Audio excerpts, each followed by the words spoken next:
భారత్తో వాణిజ్య చర్చలు చాలా గొప్పగా జరుగుతున్నాయని అమెరికా అధ్యక్షుడు డొనాల్డ్ ట్రంప్ వెల్లడించారు. భారత్తో త్వరలోనే వాణిజ్య ఒప్పందం కుదిరే అవకాశం ఉందని అమెరికా అధ్యక్షుడు డొనాల్డ్ ట్రంప్ ఆశాభావం వ్యక్తం చేశారు. న్యూఢిల్లీపై అగ్రరాజ్యం దాదాపు 20% సుంకాలు విధించిన సంగతి తెలిసిందే. ఈ క్రమంలోనే దీనిపై ఒక ఒప్పందం కుదుర్చుకునేందుకు ఇరు దేశాలు చర్చలు జరుపుతున్నాయి. ఈ క్రమంలోనే వైట్ హౌస్ వద్ద విలేకరులతో మాట్లాడుతూ ట్రంప్ ఈ ఒప్పందం గురించి వ్యాఖ్యలు చేశారు. భారత్తో టారిఫ్ చర్చలు చాలా గొప్పగా జరుగుతున్నాయి. ప్రధాని మోడీ ఇటీవల అమెరికాకు వచ్చారు. ఆ సమయంలో సుంకాలపై ఒక ఒప్పందం చేసుకోవాలని నిర్ణయించుకున్నారు. త్వరలోనే అది జరుగుతుందనేసి భావిస్తున్నానేసి ట్రంప్ వెల్లడించారు. ఇక ఇదే అంశంపై America treasury secretary Scott Besant మాట్లాడుతూ ఇరు దేశాల మధ్య టారిఫ్ చర్చల్లో పురోగతి కనిపిస్తుందన్నారు. దీనిపై త్వరలో న్యూఢిల్లీ ఒక ప్రకటన చేసే అవకాశం ఉందని తెలిపారు. ఈ సందర్భంగా ఇండియా వంటి సానుకూలమైన దేశంతో చర్చలు జరపడం సులభమన్నారు. ఆ దేశ వాణిజ్య కార్యదర్శి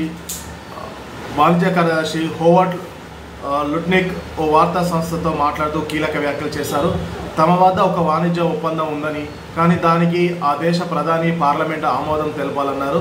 అయితే ఆయన ఏ దేశం గురించి చెప్పారని మాత్రం స్పష్టంగా తెలపలేదు.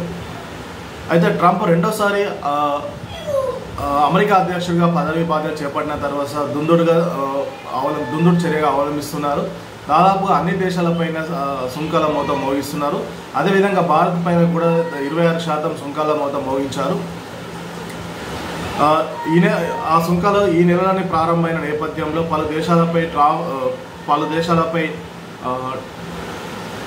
90 రోజుల పాటు సుంకాల విధింపు తాత్కాలికంగా నిలిపివేశారు. ఈ ట్రంప్ విధించిన సుంకాలపై చాలా దేశాలు ప్రతీకార చర్యలు దిగాయి. అయితే భారత్ మాత్రం విభిన్నంగా ఆలోచించి ప్రతి సుంకాలకు బదులు అగ్రరాజ్యంతో ద్వైపాక్షిక ఒప్పందం కుదుర్చుకోవడంతో దృష్టి సారించింది. ఇటీవల ప్రధాని మోడీ అమెరికా పర్యటన సందర్భంగా ఇరు దేశాల మధ్య వాణిజ్య ఒప్పందానికి అడుగులు పడిన విషయం తెలిసిందే. పరస్పర ప్రయోజనాలకు అనుగుణంగా ఒప్పందం చేసుకునేలా దేశాధినేతలు అంగీకరించారు.